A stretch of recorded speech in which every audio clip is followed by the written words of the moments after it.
الحمد للہ رب العالمین والعاقبۃ للمتقین والصلاة والسلام علی سید الاتقیاء والمرسلین اما بعد فاعوذ باللہ من الشیطان الرجیم بسم اللہ الرحمن الرحیم قال اللہ تعالی فی الکلام المجید والفرقان الحمید ولو ان ما فی الارض من شجرۃ اقلام والبحر یمدہ من بعدہ سبعۃ ابحر ما نفدت کلمات اللہ ان اللہ عزیز حکیم صدق اللہ العظیم وقال اللہ تعالی فی مقام آخر فی مدد حبیبہ مخبرا وعامرا ان اللہ وملائکتہ یصلون علی النبی یا ایہا الذین آمنوا صلوا علیہ وسلموا تسلیما۔ اب آپ سے گزارش ہے محبت سے درود و سلام پڑھیں۔ الصلاۃ والسلام علیک یا سیدی یا رسول اللہ وعلی آلک وصحبک یا سیدی یا حبیب اللہ۔ الصلاۃ والسلام علیک یا سیدی یا خاتم النبیین وعلی آلک وصحبک یا محبوب رب العالمین۔ اللہ تعالیٰ کی حمد و ثنا نبی کائنات فخر موجودات صلی اللہ علیہ وسلم کی بارگاہ پاک میں ہدیہ صلاۃ و سلام عرض کرنے کے بعد قابل صد عزت و تکریم و تعظیم بزرگ و ساتھیوں، اللہ تعالیٰ کی لہرات آپ کتاب قرآن مجید فرقان حمید میں سے آپ کے سامنے آیا مقدسہ تلاوت کرنے کا شرف حاصل ہوا ہے۔ التجا کرتا ہوں مالک کی بارگاہ میں، مالک ہمیں قرآن سننے کی، سنانے کی، جو عمل پیغام ملی عمل کی توفیق عطا فرمائے۔ حضرت محترم سورہ لقمان کی آیت آپ کے سامنے تلاوت کی ہے۔ جس طرح ہم آیات کا ترجمہ اور تشریح اور مفہوم سیکھتے آ رہے ہیں، اسی طرح انشاءاللہ تعالی چند معروضات آپ کے گوش گزار کرنے کی سعادت حاصل کروں گا۔ بلا کسی تمہید کے ہم قرآن پاک کی آیات کی طرف آئیں گے۔ اللہ تعالیٰ ارشاد فرماتا ہے وَلَوْ أَنَّ مَا فِي الْأَرْضِ مِن شَجَرَةٍ أَقْلَامٌ، اگر بے شک جو کچھ زمین میں ہے، جتنے درخت، اگر وہ کلمیں بن جاتی ہیں، والبحر یمدہ من بعدہ سبعۃ ابحر، اور جتنے سمندر ہیں وہ صحیح بن جاتے ہیں، اور اس کے بعد 7 سمندر اور ہوں، ما نفدت کلمات اللہ، پھر بھی اللہ کے کلمات، اللہ کا کلام ختم نہیں ہوگا۔ ان اللہ، بے شک اللہ تعالیٰ عزیز الحکیم، غالب حکمت والا ہے۔ قرآن پاک کی آیت کا ترجمہ آپ کے سامنے میں نے عرض کیا، دوبارہ سے آپ سماعت فرما لیں۔ اللہ تعالیٰ فرماتا ہے کہ زمین کے اندر جتنے درخت ہیں ان کی کلمیں بنا لی جائیں، اور پھر جتنے سمندر ہیں ان کی سیاہی بنائیں، پھر اور 7 سمندر بھی شامل ہو جائیں تو ان کی بھی سیاہی بنا لیں، تو اللہ کے کلمات ختم نہیں ہوں گے۔ بے شک اللہ تعالیٰ غالب حکمت والا ہے۔ قرآن پاک کی آیت میں دیکھیں تو اللہ تبارک و تعالیٰ نے اپنے علم پاک کا اور اپنی تخلیق کا اور اپنے کلام کا یہاں ذکر فرمایا ہے کہ ہم کلمات اللہ، اللہ کے کلمات کلمہ کی جمع ہے، اور اس سے مراد علم الہی لے سکتے ہیں کہ اللہ کا علم کتنا ہے، اور اللہ تبارک و تعالیٰ کی کاریگری کتنی ہے، اللہ کی تخلیق کے شاہکار کتنے ہیں۔ اس کے اندر اللہ کے علم کے جو خزانے ہیں ان میں سے جو آشکار ہیں، جو چھپے ہوئے ہیں، وہ سارے مراد ہیں۔ کچھ ہماری نگاہوں کے سامنے ہیں، کچھ انسان ان کو جب وہ کھنگالتا جا رہا ہے، کوریدتا جا رہا ہے، تلاش کرتا جا رہا ہے، تو اللہ فرماتا ہے کہ جتنا مرضی ہے تلاش کرتے رہو، اللہ کا علم کبھی ختم ہونے والا نہیں ہے۔ اور ساتھ مثال دے کر بتا دی کہ زمین کے سارے درختوں کی کلمیں بنا لو، ان سے لکھنا شروع کر دو، اور جتنے سمندر موجود ہیں ان میں 7 اور سمندر بھی شامل کر کے ان کی صحیح بنا لو، پھر لکھتے رہو، تو پھر بھی اللہ تعالیٰ کے علم کو تم نہیں پا سکتے۔ اتنی وسعتیں ہیں اللہ تعالیٰ کے علم کی۔ ساتھ ہی اللہ نے پھر اپنی قدرت کا حکم فرما دیا، ذکر فرما دیا۔ اللہ تعالیٰ غالب حکمت والا ہے، یعنی سب پر غالب ہے، اور اللہ تعالیٰ نے جو اپنے علم کے نمونے بکھیرے ہوئے ہیں اور جو اپنا علم چھپایا ہوا ہے اور آہستہ آہستہ لوگوں کے سامنے ظاہر ہو رہا ہے، اللہ فرماتا ہے کہ اس کے پیچھے اس پروردگار کی بہت سی حکمتیں پنہا اور چھپی ہوئی ہیں۔ یہاں اس آیت کی تشریح میں ہم یہ ذکر کرنا چاہیں گے کہ ایک تو یہ ہے کہ اللہ تعالیٰ کا علم پاک اور اللہ تبارک و تعالیٰ کی قدرت، 2 چیزیں یہاں سامنے آئیں گی۔ یہاں علم پاک کا، کلمات کا ذکر کر کے اللہ اپنے موجود ہونے کا احساس اور شعور بھی دلا رہا ہے۔ جب کلمات اللہ ہیں، اللہ کا کلمہ ہے، اللہ کا کلام ہے، اللہ کا علم ہے، تو علم جو ہے وہ کسی ذات سے متعلق ہے نا۔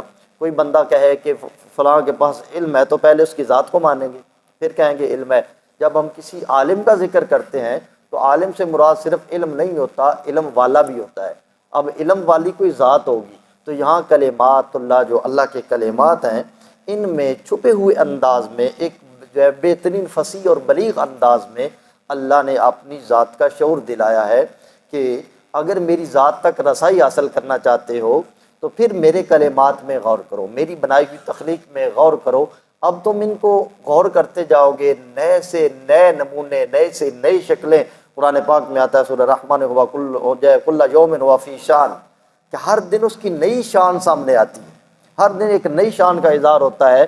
تو یہاں اللہ نے فرمایا کہ میری کاریگری، میری قدرت، میرا علم جو ہے پھیلایا ہوا جو ہے، اس میں غور کرتے چلے جاؤ گے تو اللہ تبارک و تعالیٰ کی ذات کے قریب پہنچ جاؤ گے۔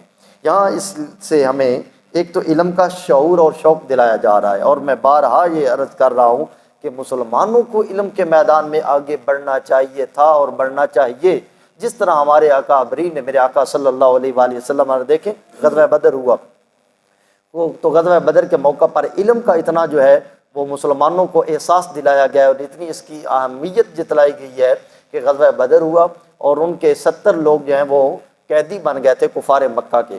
میرے آقا صلی اللہ علیہ وآلہ وسلم نے فدیہ لے کر، ان سے بدلہ لے کر بھی چھوڑا، اور ساتھ ایک شرط بھی رکھی، فرمایا کہ تم میں سے جو پڑھے لکھے ہیں، مسلمان جو بچے ہیں، مسلمان جو ہیں، ان کو پڑھنا لکھنا سکھا دو تو اس کے بدلے میں بھی تمہیں چھوڑ دیا جائے گا۔ اب علم کا وہاں میدان جنگ کے اندر بھی رسول اکرم صلی اللہ علیہ وآلہ وسلم نے شعور دلایا کہ اتنا علم جو ہے وہ اہل ایمان کے لیے، مسلمانوں کے لیے ضروری ہے۔ یہاں بھی علم کا احساس دلایا جا رہا ہے کہ اگر زمین و جو ہے زمین کے سارے درخت قلم بنے، سمندر سیاہی بنے، اللہ کا اتنا علم وسیع ہے کہ اگر تم لکھتے رہو، اس میں ریسرچ کرتے رہو، کبھی اللہ کا سارا علم اس کی تم کھوج نہیں لگا سکتے ہو۔ تو یہاں اللہ نے یہ علم کے دروازے ساری انسانیت کے لیے کھولے، پھر جو اپنے پاک محبوب کے غلام تھے ان کو بطور خاص احساس اور شعور دلایا کہ علم سے کبھی تمہارا جو ہے وہ رشتہ اور تعلق جو ہے وہ ناتا وہ کبھی ٹوٹنا نہیں چاہیے، ہر وقت تمہیں علم کی کھوج میں رہنا چاہیے۔ اور سکولوں کے اندر بھی ہمیں یہی پڑھایا جاتا ہے کہ قرآن پاک کی جو پہلی وحی ہے وہ پہلی نازل ہوئی تو سورہ علق کی 5 آیات نازل ہوئی تھیں، پہلی آیات کو ہی دیکھیں تو اللہ تعالیٰ کیا فرماتا ہے، اقرأ بسم ربک الذی خلق خلق الانسان من علق اقرأ وربک الاکرم الذی علم بالقلم علم الانسان ما لم یعلم۔ یہاں 5 آیات ابتدائی بھی غور کرو تو پہلے لفظ میں بھی دیکھو تو وہاں اقرا کا لفظ جو ہے تعلیم کی اہمیت کو بیان کر رہا ہے، باقی پانچوں آیات جو ہیں وہ علم کی اہمیت اور کائنات کی جو کاریگری ہے اس کے اندر انسان کو غور و فکر کرنے کا جو ہے وہ دعوت دے رہی ہیں اور غور و فکر کی طرف بلا رہی ہیں۔ تو یہاں اللہ نے فرمایا کہ اللہ کا علم اتنا وسیع ہے، اللہ تعالیٰ کی کاریگری اتنی وسیع ہے، اگر تم اس کے اندر غور کرنا چاہو گے تو کبھی تم یہ نہیں کہہ سکتے کہ ہم نے ہر چیز کی کھوج لگا لی ہے۔ ایک تو بات یہ، دوسری یہ ہے کہ سائنس ہو یا کوئی بھی ہو، انسان جو ہے یہ ترقی کی طرف گامزن ہے۔ انسان جو ہے آہستہ آہستہ جو ہے اپنے علم کو استعمال کر کے اپنے لیے جو ہے کاریگری خداوندی، خود اللہ کی تخلیق کو استعمال کر رہا ہے، اس سے فائدہ اٹھا رہا ہے۔ لیکن کوئی انسان یہ نہیں کہہ سکتا کہ میری کھوج آخری کھوج ہے، میری علم کی تحقیق آخری تحقیق ہے۔ جب بندہ تربیت مراحل میں ہوتا ہے تو وہ اس کو نقطۂ منتہی یا آخری نتیجہ نہیں کہہ سکتے۔ سائنسی جتنے علوم ہیں یہ کسی کے اندر کوئی آخری نتیجہ موجود نہیں ہے، آئے دن ایک نیا علم جو ہے آشکار ہو جاتا ہے، ایک نئی تھیوری آ جاتی ہے، ایک نیا جو ہے وہ کانسیپٹ سامنے آ جاتا ہے۔ اس سے یہ پتہ چلا کہ حقیقی علم جو ہے وہ سائنس کی ریسرچ والا نہیں ہے، حقیقی علم جو صحیح رزلٹ دینے والا، یقین دلانے والا ہے، اس علم کا نام وحی الہی ہے، اور وہ قرآن کا اور نبی کا دیا ہوا علم ہے۔ اس کے اندر جو ہے کبھی تبدیلی اور چینجنگ نہیں آتی۔ قرآن نے جو بیان کر دیا ہے، ایک بندہ ہے راستے کے اندر جا رہا ہے، سفر طے کر رہا ہے، اور جو ہے وہ آخری ایک بندہ بیان کر دیتا ہے کہ جب تم اینڈ پر پہنچو گے تو وہاں ایسا نقشہ تمہیں نظر آئے گا۔ وہ کہتا ہے ٹھیک ہے، اب وہ کھوج لگاتے اس کے اندر راستے کے اندر اس کو نہریں بھی نظر آتی ہیں، باغات بھی نظر آتے ہیں، بیابان بھی نظر آتے ہیں، ریگستان بھی نظر آتے ہیں، مختلف قسم کے جو ہے گلستان کو دیکھتا دیکھتا چل رہا ہے، اور ایک جگہ پر پہنچتا ہے، سوچتا ہے، کہتا ہے کہ شاید وہ یہی مقام تو نہیں ہے، لیکن جب تھوڑی ریسرچ کرتا ہے وہ دیکھتا ہے نہیں، جو ہمیں آخری جو منزل بتائی گئی تھی وہ تو یہ نہیں ہے، اس سے آگے ہے۔ پھر آگے کھوج لگائی، پھر نہریں جو ہے وہ اللہ کی کاریگری کو دیکھا، پھر وہ ششو پنج پہ پڑ جاتا ہے کہ شاید وہی رزلٹ ہے جو ہمیں بتایا گیا کہ آخری منزل یہی ہے، لیکن آخر جب کھوج لگاتا ہے تو پھر پتہ چلتا ہے کہ نہیں، یہ وہ منزل نہیں، اس سے آگے منزل ہے۔ تو قرآن نے جو بیان کیا ہوا ہے اس آخری منزل کو بیان کر دیا ہے، فرمایا اے انسان تو ترقی کرتا چلا جا، میرے عطا کردہ علم کو استعمال کر، اور جب تو آخری کھوج میں پہنچے گا تو وہی ہوگا جو خدا نے فرمایا ہے یا مصطفیٰ نے فرمایا ہے۔ تیرے اور میرے پاس کون سی کتاب ہے جو انتہا کو بیان کر رہی ہے؟ لیکن مسلمان پھر بھی جو ہے نا کبھی ادھر ڈولتا ہے کبھی ادھر ڈولتا ہے۔ ہمارے پاس جو بھی اللہ کا قرآن بیان کرتا ہے وہ علم کی انتہا کو بیان کرتا ہے، کہ جب انسان اپنی ترقی کے عروج پر پہنچے گا تو پھر قرآن کو کھول کر دیکھیں گے تو مان جائیں کہ ہاں قرآن نے پہلے بیان کر دیا، ہم کھوج لگا کر بعد میں پہنچے ہیں۔ سائنس ایسی ترقی کر رہی ہے اور سائنس ایسی آگے بڑھ رہی ہے، تو ہمارے پاس اللہ کی دی ہوئی وہ کتاب ہے کہ جس کا کوئی مقابلہ نہیں کر سکتا۔ ساتھ ہی اللہ نے فرمایا اللہ غالب حکمت والا ہے، فرمایا ما جو ہے وہ خلقکم ولا بعثکم الا کنفس واحدۃ، فرمایا لوگوں یاد رکھنا تمہارا تخلیق کرنا اور تمہیں دوبارہ اٹھا لینا اللہ کے لیے ایسے ہی ہے جس طرح ایک نفس کو اٹھانا اور بنانا۔ اللہ نے یا اپنی قدرت کا پہلے مثال دی اور پھر انسان کو بتایا، اپنی قدرت کا اظہار کیا، فرمایا کہ اب تم ساری مخلوق دیکھو، دیکھ کر انسان دیکھتا ہے اتنی وسعتیں ہیں، اتنا زمین و آسمان کی اتنی جو ہے وہ کشادہ ہے، تو یہ تباہ ہوگی، پھر جو ہے وہ انسانوں کو اٹھا کر بنانا ہوگا، بنا کر پھر حساب کتاب لینا ہوگا، اس کے بعد جو ہے ایک نئے جو ہے وہ جہان کا یا ایک نئی دنیا کا یا ایک نئے جو ہے حیات کا آغاز ہو جائے گا، جس کو جنت اور جہنم سے ہم جو ہے وہ بیان کرتے ہیں۔ تو یہ کیسے ممکن ہوگا؟ تو اللہ فرماتا ہے کہ یہ ایسا ہی ہے، تمہارا تخلیق کرنا پہلے جب کائنات تخلیق ہوئی ہے، اور اس کے بعد جو تمہارا دوبارہ اٹھانا ہے یہ اللہ کے لیے ایسے ہی ہے جس طرح ایک نفس کا بنانا ہے، ایک ذات کا بنانا ہے۔ کیوں؟ اللہ تعالیٰ کے لیے مشکل نہیں ہے، اللہ تعالیٰ کے لیے ایک نفس کی طرح کیوں ہے؟ کیونکہ اللہ تبارک و تعالیٰ قرآن میں اپنی اس اتھارٹی اور طاقت کو بیان فرماتا ہے۔ اللہ فرماتا ہے اذا اراد شیئا ان یقول له کن فیکون، کہ جب وہ کسی چیز کا ارادہ فرماتا ہے تو اس کو کہتا ہے ہو جا، پھر وہ چیز مارز وجود میں آ جاتی ہے، وہ بن جاتی ہے، ہو جا، بس اتنا کہنا ہوتا ہے۔ اب کیا ہے، اللہ کا علم ذاتی ہے، اللہ کے پاس علم ہے، جب وہ ایک نئے علم کا اظہار کرنا چاہتا ہے، جب ایک نئی تخلیق کا اظہار کرنا چاہتا ہے تو اپنی زبان قدرت سے بس کہتا ہے ہو جا، وہ چیز بن جاتی ہے۔ اب نہ کوئی گارا بنانا پڑتا ہے، نہ کوئی بجری منگانا پڑتی ہے، نہ کوئی سیمنٹ لگانا پڑتا ہے، نہ جو ہے وہ اس کے لیے پھیتا رکھنا پڑتا ہے، نہ کوئی لیول کی ضرورت ہے کہ کیسے بنانا ہے۔ یہ تو ہمارے سورسز ہیں، نہ ہمارے ذرائع ہیں، ہمارے اسباب ہیں جن کا ہم اختیار کر کے دنیا کے اندر رنگینی اور حسن پیدا کرنا چاہتے ہیں، وہ عمارت ہو، وہ کچھ بھی ہو۔ تو انسان جو ہے اپنے جو ہے وہ آلہ جات کو، اپنے ہتھیاروں کو، اپنے علم اور فہم کو استعمال کر کے ایک وقت کے اندر ایک ٹائم لمٹ لے کر کیا کرتا ہے، کوئی جو ہے وہ ایک نیا شاہکار سامنے کھڑا کر دیتا ہے، وہ عمارت بنتی ہے یا سڑک بنتی ہے، کوئی پل بنتی ہے، کچھ بھی ہے، لیکن اللہ فرماتا ہے کہ میرے لیے نہ ٹائم لمٹ ہے، نہ مجھے کوئی ٹائم کی ضرورت ہے، بس میں اتنا فرماتا ہوں ہو جا، وہ چیز مرز وجود میں آ جاتی ہے۔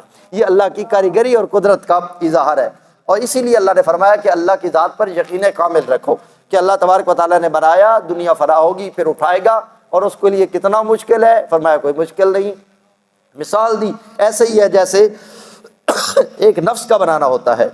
ان اللہ سمیع بصیر، اللہ تعالیٰ سننے والا بھی ہے، دیکھنے والا بھی ہے۔ جب آیت کا انتہا ہوتا ہے نا، آیت ختم ہوتی ہے، تو جو لفظ جو ہوتے ہیں یہ بڑے قابل توجہ ہے۔ تقریباً ہر جمعے میں گزارش کیا کرتا ہوں، آیت کا جب اینڈ ہوتا ہے آخر پر اللہ کی صفات ہوں، وہ کوئی ترغیب ہو، وہ ترہیب ہو، وہ بشارت ہو، یا کوئی نوید سنائی گئی ہو، اس کے اندر ذرا رک کر غور کیا کرے۔ اللہ تبارک و تعالیٰ پچھلی آیات کے حوالے سے اور اس آیت کے اندر جس اتھارٹی، پاور، طاقت یا جس چیز کا ذکر فرماتا ہے نا، وہ اس حوالے سے اپنی عظمت کا بھی اظہار فرماتا ہے، وہاں اس عظمت کا بھی اظہار فرماتا ہے۔ دیکھیے ابھی میں آپ کے سامنے گزارش کر رہا تھا، اللہ تعالیٰ نے ذکر کیا نا کہ اگر ساری زمین کے درخت کلمے بن جائیں، اگر سارے سمندر جو ہے وہ سیاہی بن جائے، پھر سات سمندر اور ہوں، تو اللہ تبارک و تعالیٰ کے کلمات کو وہ کبھی ختم نہیں کر سکتے، یعنی لکھ نہیں سکتے، علم اللہ کے علم تک پہنچ نہیں سکتے، یہ مانا۔ اس کے بعد اللہ نے فرمایا تمہارا تخلیق کرنا، اس کے بعد تمہیں اٹھانا ایک نفس کی طرح ہے، اللہ تبارک و تعالیٰ کے لیے کوئی مشکل نہیں ہے۔ یہاں پھر اللہ نے اپنی 2 صفات کا ذکر فرمایا آخر پر، فرمایا ان اللہ سمیع بصیر، اللہ تعالیٰ سننے والا ہے، اللہ تعالیٰ دیکھنے والا ہے۔ علم کے 2 سورسز جو ہے نا، ذرائع، وہ بڑے ٹاپ کلاس ہے، ایک دیکھنا ایک سننا، سننا ایک چیز کو اور دیکھ لینا۔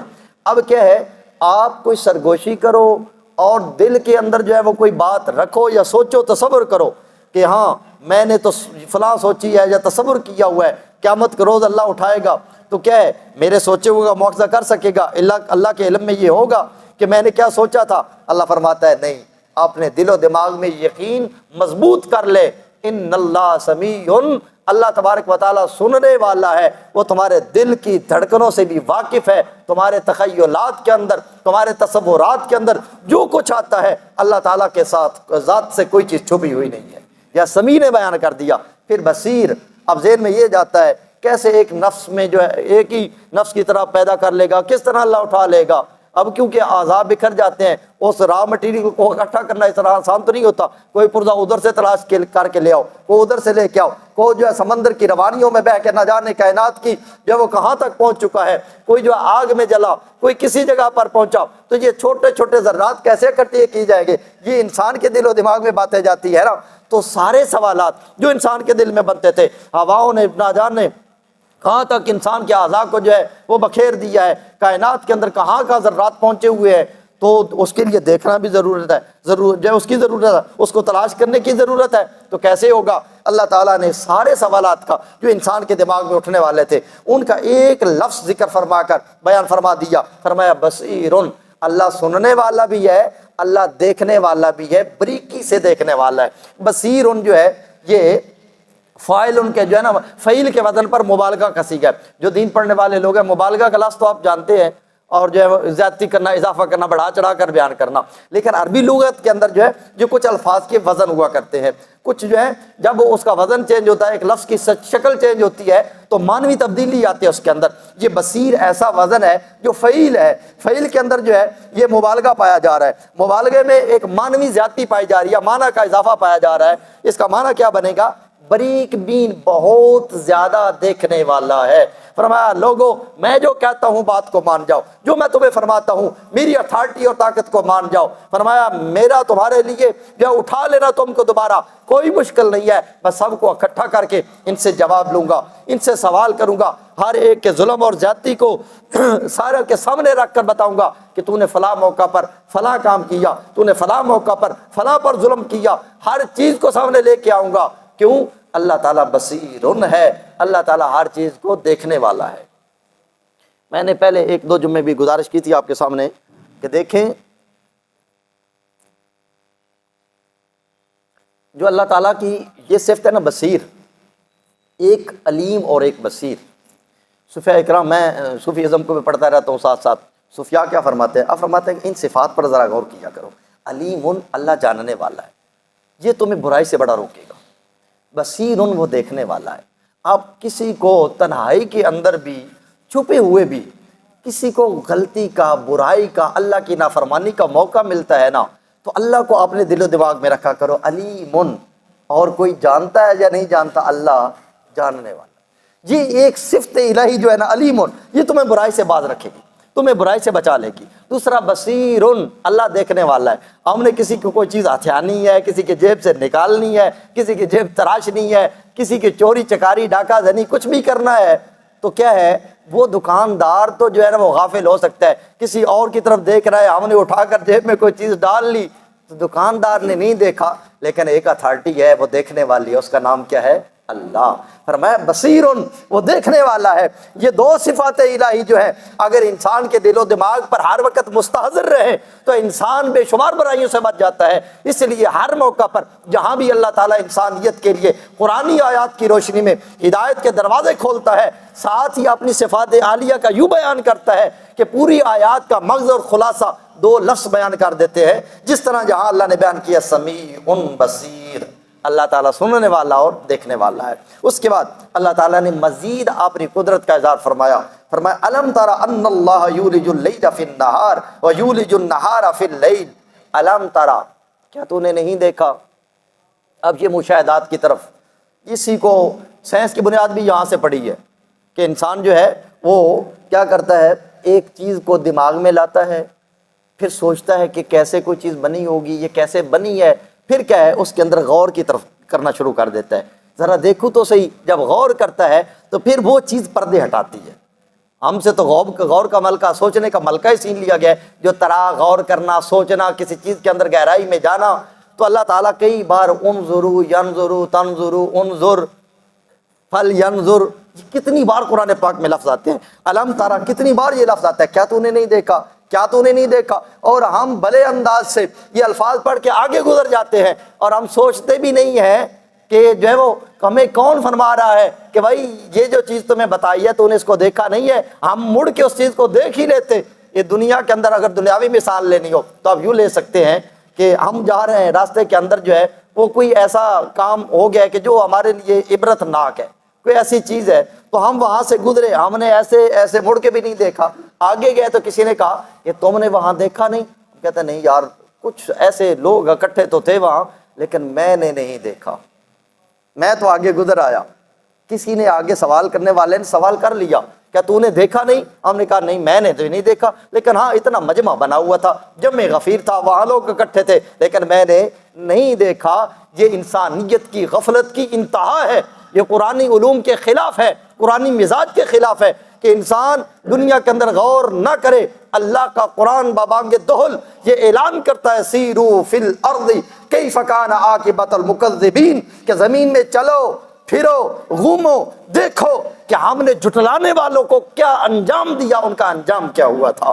یہ قرآن کا مزاج ہے۔ آپ صوفیاء کرام کو پڑھ لو، آپ محدثین کو پڑھ لو، آپ مفسرین کو پڑھ لو، آپ فقہاء کو پڑھ لو، آپ اطباء کو پڑھ لو، آپ سائنسدانوں کو پڑھ لو، جتنے بھی علوم مروجہ ہیں، علوم جتنے بھی ہیں، ہر علم سے ریلیٹڈ جو بھی اکابر لوگ جنہوں نے جو ہے وہ دنیا کے اندر اپنا نام کمایا ہے، ان کو دیکھو، کیا وہ گھر کی دہلیز پر بیٹھے رہے یا کہ وہ مہاجر رہے، کبھی اس جگہ پر کبھی اس جگہ پر۔ البیرونی کے بارے میں آتا ہے کہ ادھر چکوال کے پہاڑوں میں اس نے زمین کا محیط نکالا تھا، میں نے کئی بار پڑھ چکا ہوں، یہ زمین کا مرکز نکالا گیا ہے نا۔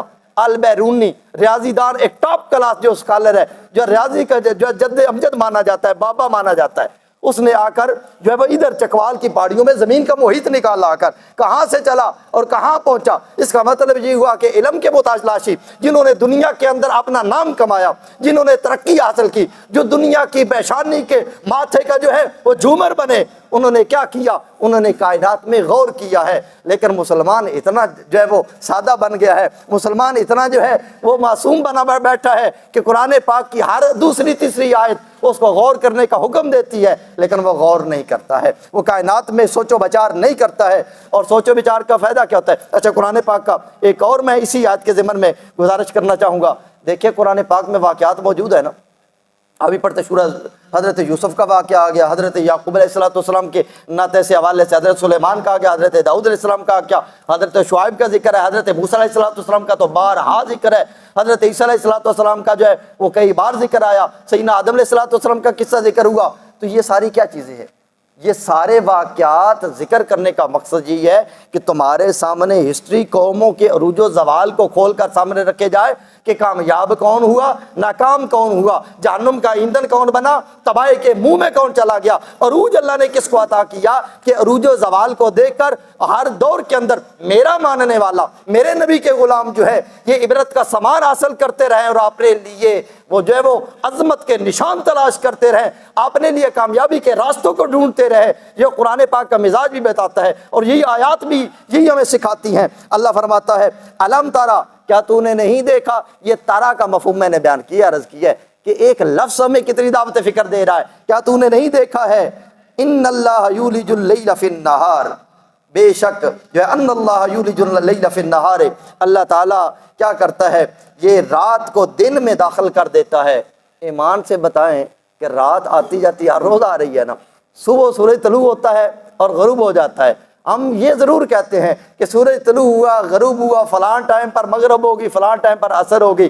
اللہ فرماتا ہے نہیں، صرف اتنا نہیں، سورج کے طلوع ہونے سے لے کر غروب ہونے تک تو غور کر، سورج کی چال کو دیکھ، ستاروں کی چال پر غور کر، چاند کے مرکز پر غور کر، اس کے محور کو دیکھ، اس کا گھٹنا بڑھنا دیکھ۔ اللہ فرماتا ہے کہ میں کس انداز سے جو ہے وہ رات جو ہے اس کو چاند جو ہے وہ دن کے اندر داخل کر رہا ہوں، جو ہے وہ کس طرح جو ہے رات جو ہے وہ زائل ہو جاتی ہے اور دن طلوع ہو جاتا ہے، کس طرح دن ختم ہو جاتا ہے اور رات کا اظہار ہو جاتا ہے۔ اللہ فرماتا ہے اس کے اندر بھی غور کر۔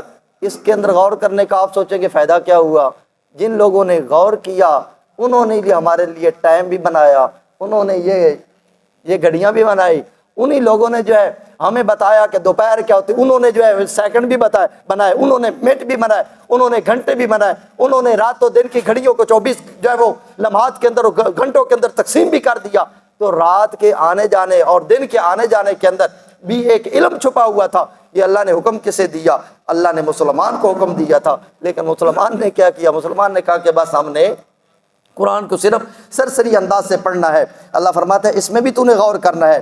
اللہ رات کو داخل کرتا ہے۔ اچھا، یولج کا ایک اور بھی معنی ہے علاج، یہ قرآن پاک کے اندر حتی یلج الجمل فی سم الخیاط، میں حافظ نہیں ہوں نا، قرآن پاک کیا ہے سمجھ پڑا ہے۔ ایک جگہ پر اللہ تعالیٰ نے جو ہے وہ بدکاروں کا اور منافقوں کا ذکر کرتے ہوئے بیان فرمایا ہے کہ یہ بالکل جنت میں نہیں جائیں گے۔ کب تک نہیں جائیں گے؟ اس وقت تک نہیں جائیں گے جب تک کے لیے کہ اونٹ سوئی کے نکے سے نہیں گزر جاتا۔ وہاں یالج کا لفظ استعمال ہوا ہے، وہاں بھی یالج اور یہاں بھی یولج۔ اس کا مطلب یہ ہوا جس طرح اونٹ سوئی کے نکے سے گزر جاتا ہے نا، ایک ہی لفظ بیان ہوا ہے۔ کتنا باریکی سے دیکھنا ہے، اور اللہ تعالیٰ کس طرح رات کو باریکی کے ساتھ جو ہے دن میں داخل کر دیتا ہے اور کس طرح دن کو رات میں داخل کر دیتا ہے۔ انسان دیکھتا ہی رہ جاتا ہے اور اس کو پتہ ہی نہیں چلتا کہ ادھر سے سورج طلوع ہے اور ادھر جب غروب ہوتا ہے۔ کبھی باریکی سے دیکھنا، کتنا آہستہ آہستہ آرام سے جو ہے وہ ادھر سے جو ہے وہ سورج طلوع ہوا تھا، غروب ہوتے ہوتے ہماری نگاہوں کے سامنے سے چھپ جاتا ہے اور وہ سرخ ٹکیا نظر آتی ہے، پھر ہماری نظروں سے غائب ہو جاتی ہے۔ اللہ تبارک و تعالیٰ نے اپنی کری گری کا احساس دلایا، فرمایا کہ ایک باریک سوراخ سے جس طرح کوئی چیز گزرتی ہے نا، اس انداز سے اللہ تبارک و تعالیٰ رات کو دن سے نکال لیتا ہے اور دن کو رات سے نکال لیتا ہے۔ یہ اللہ تبارک و تعالیٰ نے ذکر فرمایا کہ کیا تو نے نہیں دیکھا ان اللہ یولج اللیل فی النہار، اللہ تبارک و تعالیٰ رات کو دن میں داخل کر دیتا ہے، ویولج النہار فی اللیل، اور کیا ہے رات کو دن میں جو ہے وہ داخل کر دیتا ہے، دن کو رات میں داخل کر دیتا ہے۔ وسخر الشمس والقمر، اللہ تعالیٰ نے چاند کو اور سورج کو مسخر کر دیا ہے۔ تسخیر شمس و قمر کا ذکر قرآن پاک میں بارہا آتا ہے، اور اس کا میں گزارش فکریہ کرتا ہوں۔ اللہ تعالیٰ نے باقی چیزوں کی تسخیر کے ساتھ ساتھ جو کثرت سے ذکر کیا ہے وہ سورج کا اور چاند کی تسخیر کا ذکر کیا ہے۔ اس کا مطلب یہ ہوا کہ سورج اور چاند سے انسان زیادہ کام لے سکتا ہے۔ تسخیر کیا ہوتا ہے؟ کسی کے کنٹرول میں دے دینا، کسی کے قبضے میں دے دینا، اس کو تسخیر کہتے ہیں۔ وہ سخر کا مطلب ہوتا ہے کہ کوئی کسی کے کنٹرول میں چیز آ جائے۔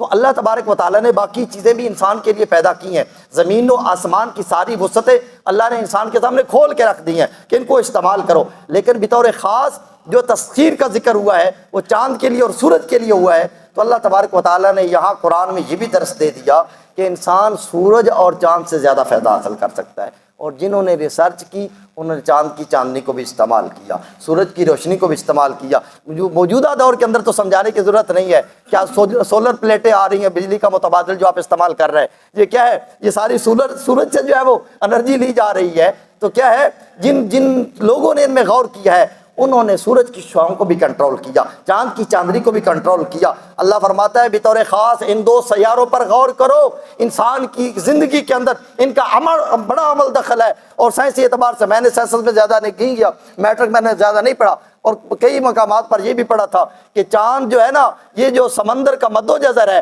یہ اس کی جو لہریں اٹھتی ہیں، اس کے اندر چاند کی چاندنی کا بڑا دار و مدار ہے۔ سمندر کی جو لہریں اٹھتی ہیں، مدد جو بپھرتا ہے سمندر، کبھی جو ایسے اٹھتی ہیں اور تو ہر چیز کو جب آگے لے جاتا ہے، اس کے اندر چاند کی چاندنی کا بڑا کنٹرول ہے، اور جو ہے اس کا بڑا عمل دخل ہے۔ جن لوگوں نے اس کا جو تعلق سورج کی جو ہے وہ لہروں کے ساتھ ہے، چاند کا، انہوں نے غور کیا، انہوں نے چاند کی چاندنی کو دیکھ کر وہ یہ پہلے اندازے کیوں لگا لیتے ہیں کہ سمندر کی لہروں کا اندر جو ہے وہ ایک بفرا پان پیدا ہونے والا ہے، سمندر کے اندر جو ہے وہ ایسے موجیں بفرنے والی ہیں، یہ پہلے کیوں بتا دیتے ہیں؟ یہ وہی نالج ہے جو قرآن کا عطا کردہ ہے۔ اللہ تعالیٰ نے چاند کا جو انسانیت کے ساتھ، اس زمین کے ساتھ تعلق اس کو بیان کیا، اور لوگوں نے کھوج لگا کے اپنے لیے جو ہے وہ ایڈوانس ریزرو جو ہے اپنے لیے سہولیات پیدا کی، اپنے لیے حفاظتی اقدامات پیدا کیے، لیکن مخاطب اللہ کس کو کر رہا ہے؟ قرآن کس کے ہاتھ میں ہے؟ اللہ نے بھیجا انسانیت کے لیے ہے، لیکن بطور خاص اس کے لیے ہے جو اللہ کے نبی کا کلمہ پڑھ لیتا ہے۔ یہ مسلمانوں کے لیے ہدایت ہے۔ فرمایا کہ اللہ تبارک و تعالیٰ نے یا تمہارے لیے شمس و قمر کو مسخر کیا، اور کل یجری الی اجل مسمى، ہر ایک ایک مقررہ مدت تک کے لیے چل رہا ہے۔ یہاں اللہ نے اس کائنات کے اینڈ کا، اختتام کا بیان کر دیا۔ سورج چل رہا ہے، چاند چل رہا ہے، تو یہ اجل مسمى ہے، ایک مقررہ مدت تک ہے۔ جب مقرر لمیٹیشن کو بیان کر دیا جائے تو یہ اینڈ آف ڈے جو ہے نا وہ ڈے ہے، یعنی جو اس کے کائنات کا اینڈ ہے کہ ایک وقت آئے گا اللہ تبارک و تعالیٰ کیا ہے اس کائنات کو ختم کر دے۔ کل من علیہ فان، کہ کائنات کے اندر جو کچھ ہے وہ فنائیت کے منہ میں چلا جائے گا۔ سائنس نے ایڑیاں رگڑی، گھٹنے رگڑے، اور آہستہ آہستہ آہستہ آہستہ کھوج لگاتے پہنچی اس پر کہ یہ کائنات تو حادث ہے، یہ تو تباہ ہو جائے گی، سیارگان آپس میں ٹکرا جائیں گے، تہس نیچ ہو جائیں گے۔ سائنس نے آخر رزلٹ یہی نکالا نا، تو اللہ تبارک و تعالیٰ نے فرمایا کہ ایمان جو رکھنے والا ہے نا، کھوج لگاتے رہنا، لیکن میری اتھارٹی اور طاقت کو مان کر اتنا تو ایمان رکھو نا جو فرما رہا ہے کہ الی اجل مسمى، کہ میں نے اس کائنات کا خاتمہ کر دینا ہے۔ ہم کہیں گے ذریعہ سبب کوئی بھی بن جائے، لیکن سبب کے پیچھے جو مسبب اسباب ہے، جو کائنات کو چلا رہا ہے، جب تک چاہے گا یہ چلتی رہے گی، جب چاہے گا وہ اختیار اس کا ہے، وہ اسباب کو متحرک کر کے کائنات کو تباہ و برباد کر دے گا۔ یہاں بھی ہمیں توحید کا درس ملتا ہے کہ کوئی اتھارٹی پیچھے ہے جو نظام کائنات کو سنبھالے ہوئے ہے اور چلا رہی ہے۔ یہاں بھی اللہ تبارک و تعالیٰ کی قدرت، اللہ تعالیٰ کی خالقیت، اللہ تعالیٰ کے مالک ہونے کا احساس پیدا ہوتا ہے۔ تو اللہ فرماتا ہے کہ یہ ایک مقرر وقت تک کے لیے جو ہے چلتے رہیں گے۔ وَأَنَّ اللَّهَ بِمَا تَعْمَلُونَ خَبِيرٌ، اللہ تبارک و تعالیٰ خبردار ہے جو تم عمل کرتے ہو۔ یہاں آیت ختم ہوئی ہے، اللہ تعالیٰ خبردار ہے۔ اچھا، یہاں آیت کے اختتام پر اللہ تعالیٰ نے مختلف سوالات کے جواب دے دیے۔ اچھا، کائنات نے ختم ہو جانا ہے، یہ سیارے آپس میں ٹکرائیں گے، مقررہ وقت تک کے لیے ہے، تو ہم اس کے لیے ایڈوانس پالیسی بنا لیتے ہیں، ہم کائنات کو ختم نہیں ہونے دیں گے۔ میں سوال کر رہا ہوں، ویسے یہ انسان سوچتا ہے نا، کوئی بھی بندہ مرنا نہیں چاہتا، یہ میں کئی بار عرض کیا کرتا ہوں، میرے سمیت کوئی بندہ مرنا نہیں چاہتا، لیکن سب کو پتہ ہے کہ مر جانا ہے۔ اچھا، یہ بھی حقیقت ہے، سچ ہے کہ مر جانا ہے، لیکن مرنا بھی نہیں چاہتے۔ ہر بندہ اپنی زندگی کو بڑھانے کے لیے اسباب مہیا کرتا ہے، ہر بندہ اپنی زندگی کو جو ہے وہ لمبا کرنے کے لیے جو ہے اسباب جو ہے وہ تلاش کرتا ہے، اور اپنے لیے پتہ نہیں کون سے ہیلے بہانے اور کیا کیا کرتا رہتا ہے کہ میں نہ مروں۔ اسی طرح انسان اس کائنات کی عمر بڑھانے کے لیے بھی کوشش کرتا ہے کہ اگر ہاں اس نے ختم ہونا ہے تو سیارگان کو آپس میں ٹکرانے سے بچانے کے لیے کیا کیا جا سکتا ہے، اور اس کی زندگی کیسے بڑھائی جا سکتی ہے، کیا ہو سکتا ہے۔ تو اللہ تبارک و تعالیٰ نے سارے سوالات، انسان کی ساری کاوشیں، ساری محنتیں، جہاں جہاں سے بھی خدائی نظام سے وہ ٹکر لے کر خدائی نظام کا رخ موڑنا چاہے گا، اللہ تعالیٰ نے بالکل دو لفظوں میں بیان کر دیا۔ فرمایا وَأَنَّ اللَّهَ بِمَا تَعْمَلُونَ خَبِيرٌ، اللہ تبارک و تعالیٰ جو تم عمل کرتے ہو اس سے خبردار۔ فرمایا مجھے پتا ہے تم کیا کر رہے ہو۔ تو جب اللہ کے علم میں تم کیا کر رہے ہو، تم اپنا کام کر رہے ہو، اس کی کاریگری اپنا کام کر رہی ہے۔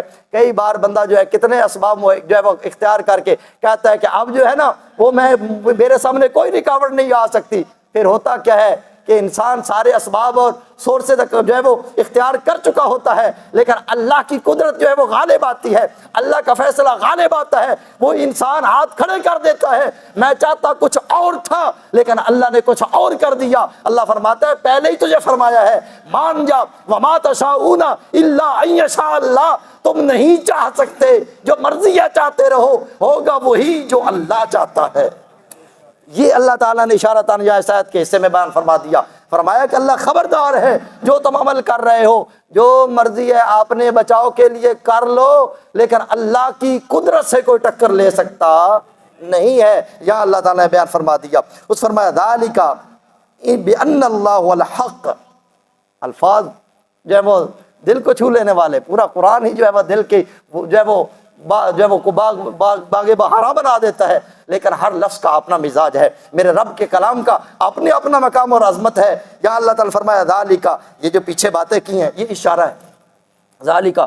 اب پچھلی قرآن کے سارے جو پیچھے گزرا ہے قرآن پاک سورہ فاتحہ سے لے کر یہاں تک، اس کو بھی آپ اشارہ بنا لو، یا اس صورت کے اندر جتنے احکامات اور پیغامات خدا مندی اور علوم الہیہ کا اللہ کی کاریگری کا ذکر ہوا ہے وہ بھی آپ لے سکتے ہیں، جتنے پیچھے صورتیں گزری ہیں ان کی طرف اشارہ ہے، کیونکہ قرآن پاک کی ایک آیت دوسری آیت سے ملی ہوئی ہے، ایک سورت دوسری سورت سے ملی ہوئی ہے، ایک پارہ دوسرے پارے سے ملا ہوا ہے۔ اس طرح قرآن پاک سارا ایک جو ہے بہترین لڑی اور موتیوں کی بہترین مالا بنا ہوا ہے، اس لیے ذالکا پیچھے اشارہ اللہ فرما رہا ہے کہ جو اتھارٹی، جو طاقت، جو پاور، جو عظمت، جو انسانیت کا زوال، جو انسانیت کی کمزوری میں نے پیچھے بیان کی ہے، اللہ فرماتا ہے کہ لوگوں غور کرو، یہ اس لیے تمہیں جتلایا ہے کہ ذالک بان اللہ الحق، کہ سچ اور حق ذات ایک ہی ہے جس کو رب کہتے ہیں، باقی سب فنا ہونے والا ہے۔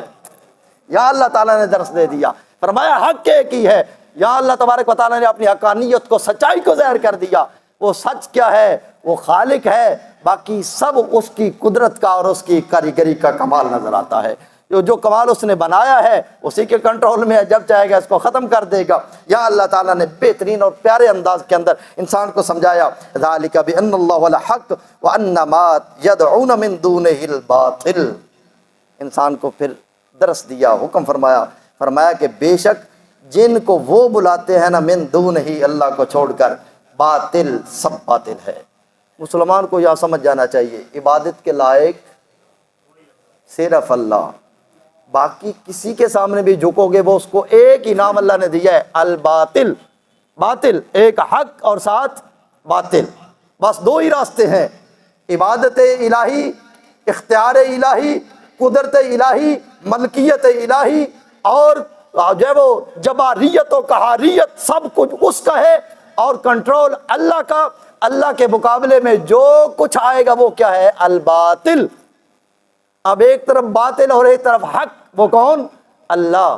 تو کس کی ذات سے جڑنے کی یا کس کی ذات کو ماننے کی ضرورت ہے، صرف اللہ کی، اللہ کی ذات کو۔ اور جس کے ساتھ، جو اللہ کے ساتھ جڑ جاتا ہے، پہلے جمعے پر میں گزارش کی تھی آپ کے سامنے، من کان للہ کان اللہ لہ، جو اللہ کا بن جاتا ہے اللہ اس کا بن جاتا ہے۔ من تواضع للہ رفعہ اللہ، جو اللہ کے سامنے جھک جاتا ہے اللہ کبھی اس کو جھکنے دیتا نہیں ہے، اللہ تبارک و تعالیٰ اس کو اٹھا کے رکھتا ہے، اللہ تعالیٰ اس کو عزتیں اور عظمتیں ہی عطا فرماتا ہے۔ اور میں یہ بھی گزارش کروں گا آپ بھی دعا کریں اللہ تبارک و تعالیٰ مسلمانوں کو بھی عزت عطا فرمائے، اللہ تبارک و تعالیٰ ہمارے ملک کو مزید عزت عطا فرمائے۔ ہم دعا گو ہیں اللہ تبارک و تعالیٰ ہمارے ملک کے صاحبان اقتدار اور اختیار، جو اختیار والے صاحبان ہیں، جو اقتدار والے ہیں، وہ اللہ کی کاریگری کو سمجھے، اللہ کے مزید قریب ہوں کہ اللہ تو دنیا جس کو ذلیل کرنا چاہ رہی ہے، دنیا ہر طرف سے جو اپنی کمندیں ڈال رہی ہے کہ ہم پاکستانیت کو ختم کریں گے، ہم پاکستان کے وجود کو ختم کریں گے، ہم مسلمانیت کو ختم کریں گے، اللہ تبارک و تعالیٰ کی کاریگری کا قلم چلتا ہے، اللہ تعالیٰ پاکستان کو پھر عزت عطا فرما دیتا ہے، اللہ پھر عزت اور مقام عطا فرما دیتا ہے۔ یہ کیا ہے؟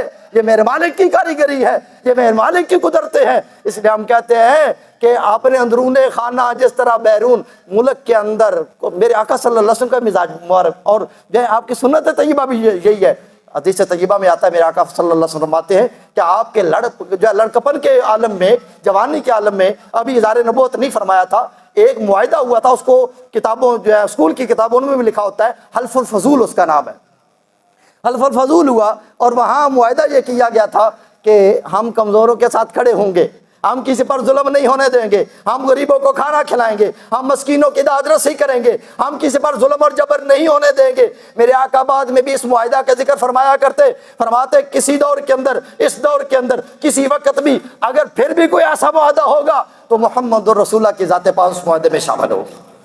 یہ اصلاح پسندی، دنیا کی جو ہے وہ امن پسندی، انسانیت کی جان کی بقا میرے آقا صلی اللہ علیہ وآلہ وسلم کو کتنی عزیز تھی اور ہے، میرے آقا صلی اللہ علیہ وسلم فرماتے ہیں کہ جب بھی انسانیت کی فلاح کی بات ہوگی، جب انسانیت کے بچاؤ کی بات ہوگی، انسانوں کی جانوں کی حفاظت کی بات ہوگی، اللہ کے پاک نبی فرماتے ہیں ایسے معاہدے مجھے پسند ہے۔ اور میرے پاک نبی کی ساری زندگی کو پڑھ لو، میرے آقا صلی اللہ علیہ وسلم نے جب بھی کوئی ارشاد فرمایا، جب بھی کوئی معاہدہ کیا، انسانیت کی فلاح کے لیے، انسانیت کی بقا کے لیے معاہدے کیے۔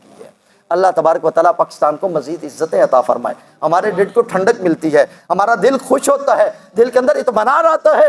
ہم تو ہر وقت یہ دعائیں کرتے رہتے ہیں کہ مالک جس کونے کے اندر جہاں جائیں وہاں پاکستان کا نام عزت سے لیا جا رہا ہو، پاکستانیوں کے نام عزت سے لیا جا رہا ہو، اور یہ ہمارے ذمہ لازم ہے کہ ہم ادھر بھی عزتیں کمائیں اور کائنات کے اندر بھی عزتیں کمائیں۔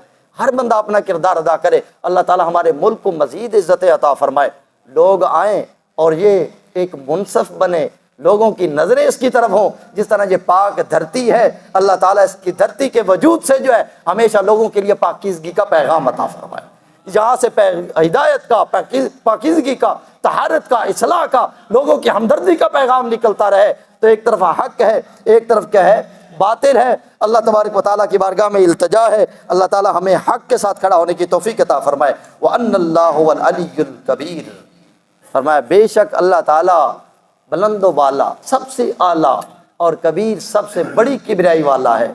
یہ تو ہم مانتے ہیں، اللہ اکبر اذانوں میں بھی کہتے ہیں اللہ اکبر کہ اللہ سب سے بڑا ہے، اللہ بہت بڑا ہے، اور علی بہت عظمتوں والا ہے، اس کی ذات اور اتھارٹی کو کوئی نہیں پا سکتا، کیونکہ وہ خالق جو ہوا، ہم مخلوق جو ہوئے تو سب سے اعلیٰ تو خالق ہی ہے، ساری کائنات کا مالک ہی ہے۔ تو اس اعلیٰ کو ماننے کی ضرورت ہے، اس بڑے کی بندگی کی ضرورت ہے، کہ جس بڑے کی بندگی کرے تو اللہ تبارک و تعالیٰ اس انسان کو عزت عطا فرما دیتا ہے۔ اللہ تعالیٰ کی بارگاہ میں التجا ہے، اور میری ساتھ گزارش بھی ہوگی کہ یہاں اپنے اداروں کو اور اپنے صاحب جو اختیار لوگ ہیں ان کو یہاں اپریشیٹ کرنے کے لیے کہ انہوں نے امن میں حصہ لیا، انہوں نے امن کے اندر ایک کردار ادا کیا، جو ہے وہ ان کو جو ہے وہ خراج عقیدت جو ہے وہ پیش کرنے کے لیے یہاں ایک ریلی کا اہتمام ہوگا جمعے کے بعد۔ میری گزارش ہوگی اس ریلی کے اندر سارے احباب شامل بھی ہو جائے، اور ساتھ ساتھ یہ بھی ہم اللہ کی بارگاہ میں التجا کریں گے اللہ تعالیٰ پاکستانیوں کو فلسطین میں، کشمیر میں، برما میں، لبنان میں، جہاں کے مسلمانوں پر ظلم ہو رہا ہو، ایسے ہی اصلاح والا کردار ادا کرنے کی توفیق عطا فرمائے۔ اللہ تعالیٰ امن کا رخ ادھر موڑے اور یہاں سے امن کے فوارے پھوٹیں، اللہ تعالیٰ کی بارگاہ میں التجا کرتے ہیں۔ اللہ تبارک و تعالیٰ سارے مسلمانوں کو یکجان ہونے کی توفیق عطا فرمائے۔ وآخر دعوانا ان الحمدللہ۔